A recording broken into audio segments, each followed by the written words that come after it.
these new Febreze car vent clips, the new intensity dial gives you total control. I can turn it up.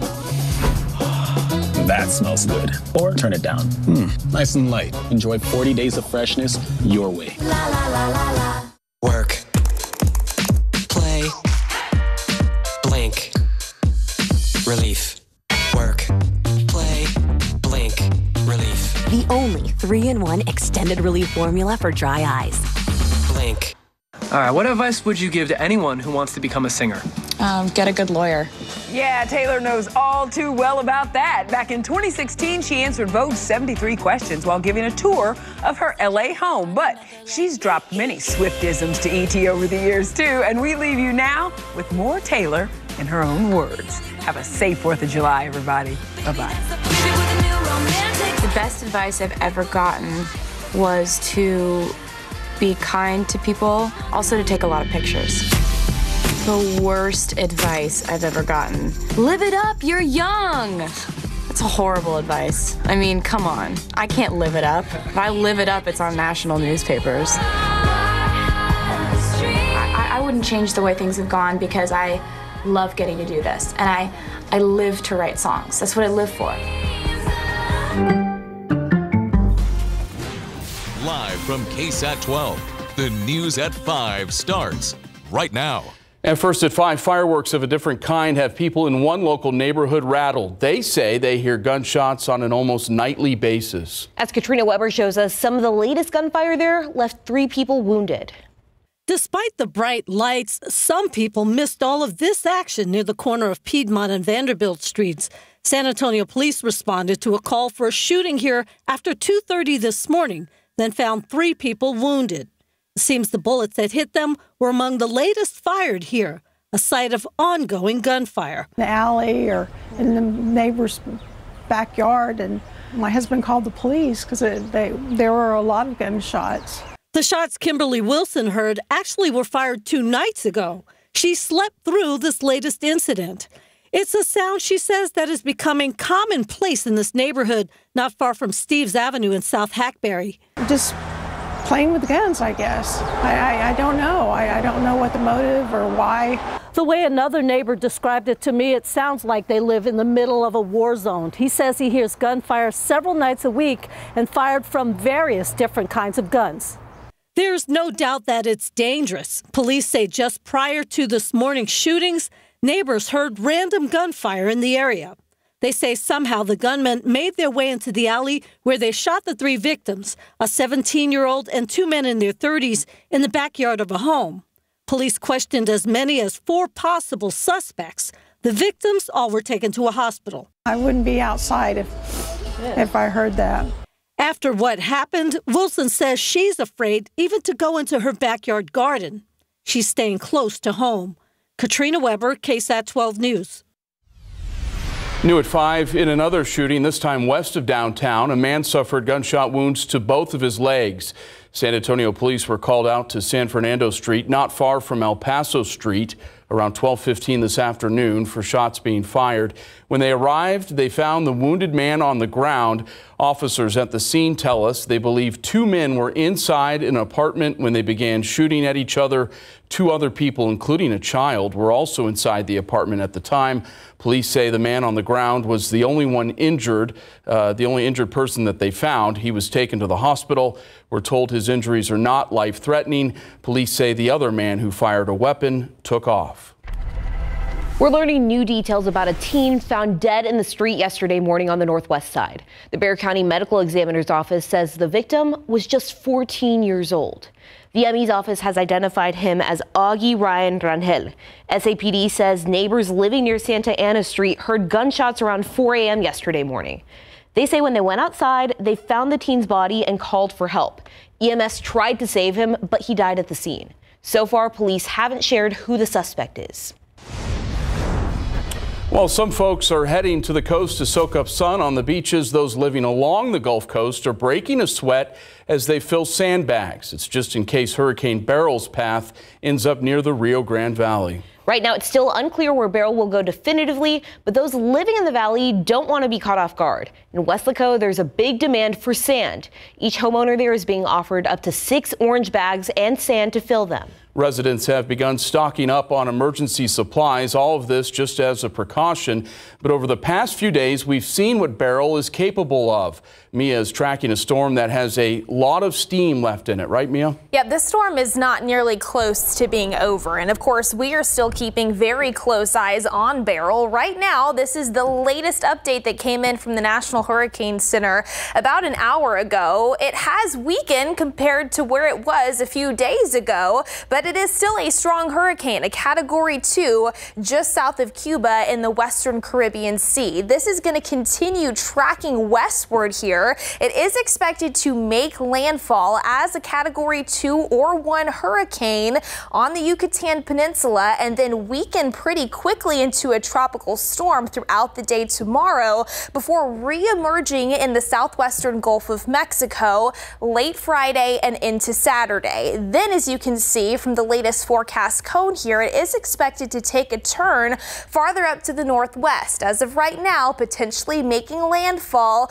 across the northern Mexico coastline, even near deep South Texas. So everybody in this cone of uncertainty here still needing to pay very close attention before potentially working farther up to the northwest into early next week, tracking along the Rio Grande. But you can see there is still plenty uncertainty in this forecast cone, so we still need to keep eyes on exactly where this is going to be positioned, and we'll have a clearer picture of where that particular storm is going to go after it crosses the Yucatan. So tomorrow we'll really start to be able to fine-tune the details on what that's going to mean for our forecast here locally in south central Texas. Again, the exact path is going to determine what that means for us here in San Antonio. But for now, scattered downpours are possible, specifically in the Monday through Thursday time frame. So we're going to talk a little bit more about that, plus your fireworks forecast here in just a bit. But it's the Cayman Islands that just felt Hurricane Beryl's presence today.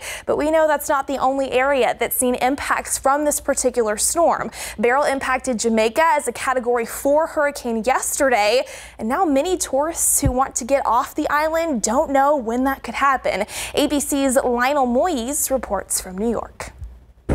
The Cayman Islands getting a weaker Hurricane Beryl, but still dealing with flooding and storm surge. Some say it's a blessing they didn't get the worst of the hurricane. We started to experience some of the stronger winds sometime around about 4 in the morning, and then by 5 it was really blowing for a bit. We had very strong tropical storm force winds. Jamaica, not so lucky, scraped by Beryl as a Category 4. Homes damaged and power knocked out for nearly 65% of customers. ABC's Faith Abube is in Montego Bay. The height of the storm, there were about 400,000 people who were left in the dark. Officials tell us that there were also about 500 people across the island that had to go to government shelters to ride out the storm. Some locals here said that they don't have cell service. One of the major providers here had their towers down, and so they're working through that as well. The U.S. ambassador to Jamaica says they are working with the Jamaican government to assess damage and help with recovery. These lines seen at Montego Bay's airport with growing frustration as people waited with luggage, unsure when flights would resume. It's hot. Many say they are hungry and thirsty. Police handed out water in the heat. Beryl is moving towards Mexico's Yucatan Peninsula, expected to impact the resort areas of Cancun and Tulum tonight, with many travelers there hunkering down at resorts. Beryl is expected to eventually weaken to a tropical storm after it crosses the Yucatan Peninsula, but it could re-strengthen before making landfall near the U.S.-Mexico border Monday. Life-threatening rip currents are expected in the Gulf Coast through the weekend. Lionel Moyes, ABC News, New York. Around Texas, a beachgoer in South Padre Island is severely bitten by a shark this morning. The incident was captured on cell phone video and was one of several attacks in that area today. Police there say the victim, a man, was bitten on his leg. In the video, the shark's fin is seen multiple times before people begin reacting to the attack. The fire department was on scene and performed first aid on the victim before he was taken to a nearby hospital. South Padre Island Police, Fire, and Beach Patrol are said to be patrolling the shoreline at sea level while also flying drones in the area. Just about 30 minutes ago, a Texas game warden captain revealed to media that there were actually 4 shark bite incidents since noon today. According to that captain, The agency believes the attacks involved the same shark. He says the shark has escaped to open waters, and right now there is no plan to try and contain that shark. All right, today the U.S. is celebrating its 248th birthday, and patriotic parties are happening all across Military City, USA. A big crowd took part this morning in an annual 4th of July parade. It was out in Precinct 3's Oak Park neighborhood on the northwest side, or Northwood neighborhood. Bikes, decorated wagons, even pets, all part of the procession down Pike Road. It was definitely a family affair to make sure the history of how our country came to be is taught, remembered, and honored. These people out here are military veterans, and everybody is the beneficiary of the fact that this is a strong country and that we have these freedoms and we defend them. By the way, this was the 10th year for this parade. Over in Schertz, meanwhile, some 7,000 people are taking part in the city's 48th annual 4th of July Jubilee. Mayor Ralph Gutierrez says things kicked off with the Let Freedom Run 5K right before the big parade got underway. He says Independence Day allows us all to come together to celebrate a single shared characteristic, being an American. We're celebrating the birth of a great nation, a nation that was built on the principles of freedom and equality. Schertz's 4th of July Jubilee is still going on right now at Pickerel Park on FM 1518. According to the Schertz City website, food booths will be opening and live music will begin at 6 this evening. The fireworks are set to go off around 9:15. And the city of San Antonio continuing its tradition of a 4th of July celebration at Woodlawn Lake Park. The family-friendly event offering fitness activities, live entertainment from the U.S. Air Force Band of the West, Lotteria, and giveaways. But the biggest thing that draws so many people year after year to stake out their family spot is the fireworks show. Friends, family, everybody comes along, they celebrate with us. Always all day long, stay here in the hot burning sun just to enjoy 30 minutes worth of fireworks. We come out here all the time. I actually love fireworks. So if I have to reserve a good spot to get a fireworks show, I'm gonna do it. The official 4th of July program starts at 7 tonight, and it's a famed only 12-minute fireworks show. It's scheduled to start at 9 o'clock. And if you're still looking for 4th of July events to head out to, just scan this QR code on your screen. It'll take you right to KSAT.com, where you can go through a list of events happening in and around San Antonio, especially if you're looking for a fireworks show. Taking a look outside at TransGuide on this 4th of July afternoon. We're at I-37 in Houston. Traffic flowing pretty cleanly in both directions. Traffic likely will pick up in the coming hours as people venture out for the 4th of July celebrations. But so far, so good on San Antonio roadways. All right, and still ahead, setting off the night with a bang. Fireworks are set to light up the night, but you don't want them to spark or need to rush to the hospital. Coming up, some tips to celebrate safely.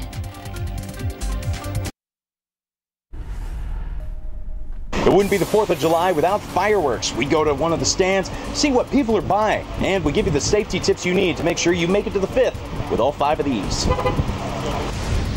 We'll have that story and more coming up on KSAT News at 6. A warning from the U.S. Consumer Product Safety Commission. If you're planning to set off your own fireworks tonight, new data on fireworks-related injuries and deaths across the U.S. is highlighting the dangers. Mandy Gaither has a look at the latest numbers causing concern and has ways to stay safe if you choose to light your own fireworks. From bottle rockets to aerial fireworks, July 4th fun can turn dangerous in an instant if the explosive devices aren't properly used. We know that there's still way too many injuries and deaths associated with fireworks. In its annual fireworks report, the U.S. Consumer Product Safety Commission found there were 8 fireworks-related deaths last year, most from misuse and some from a device misfire or misfunction. In that same time period, fireworks injured an estimated 9,700 people, with 800 of them going to the emergency room, many with burns. About 2/3 of the fireworks-related injuries happened in the 2 weeks before and the 2 weeks after the 4th of July. So now it's especially important to take some steps to keep themselves safe.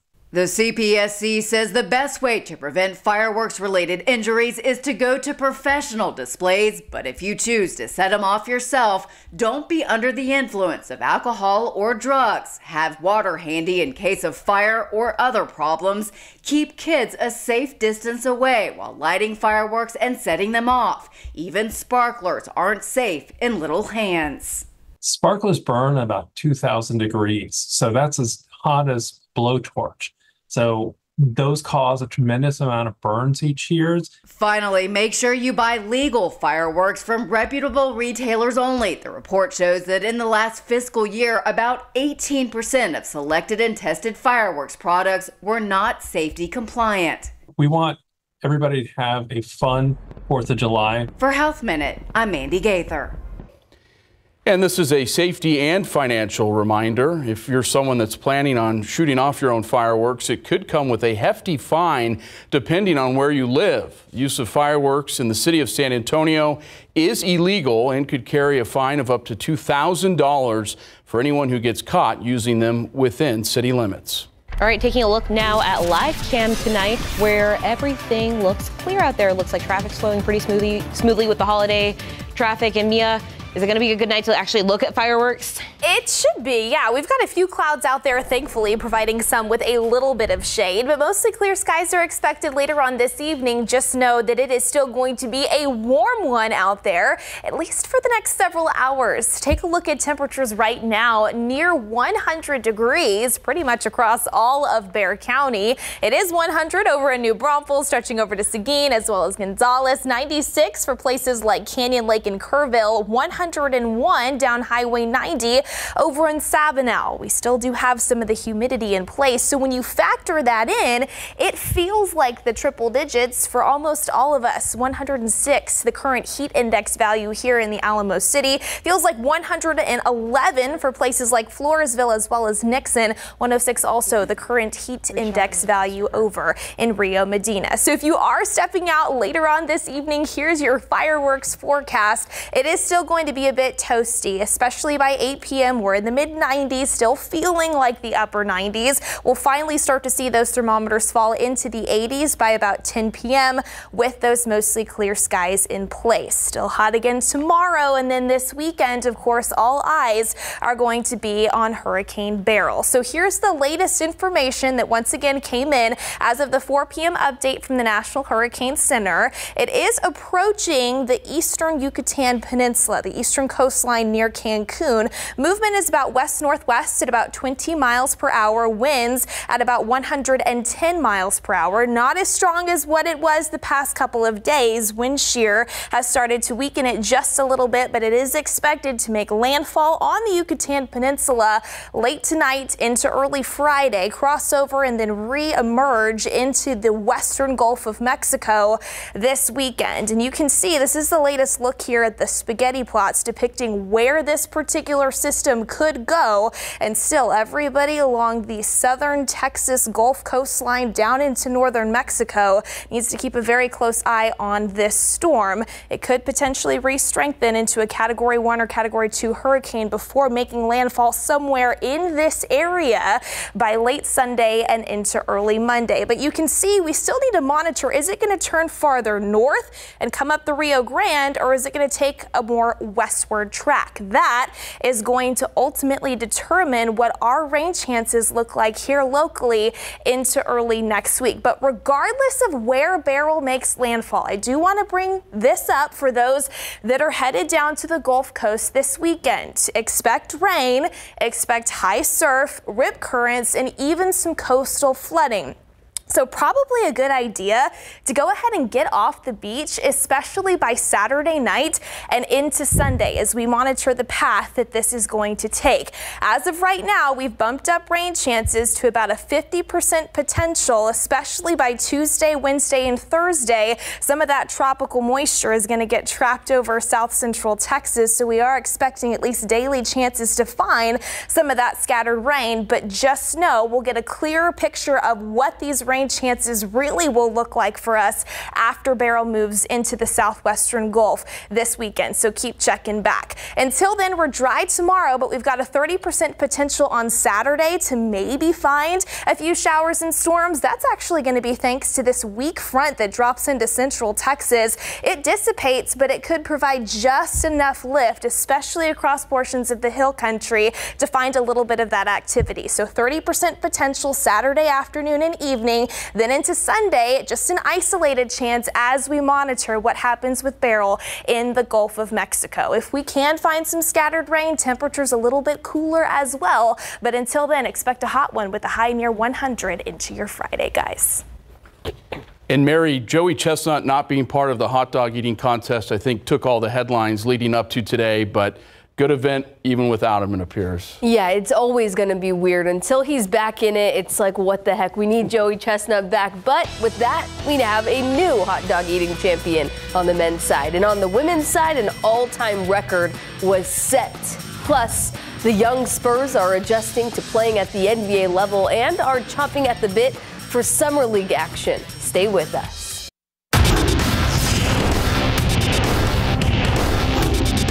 I can't wait to, start playing again, an actual game. I mean, yeah, it's been great being here, just practicing and, the workouts, having, live defense against you. It's been great, but to play a real game again, it's going to be fun.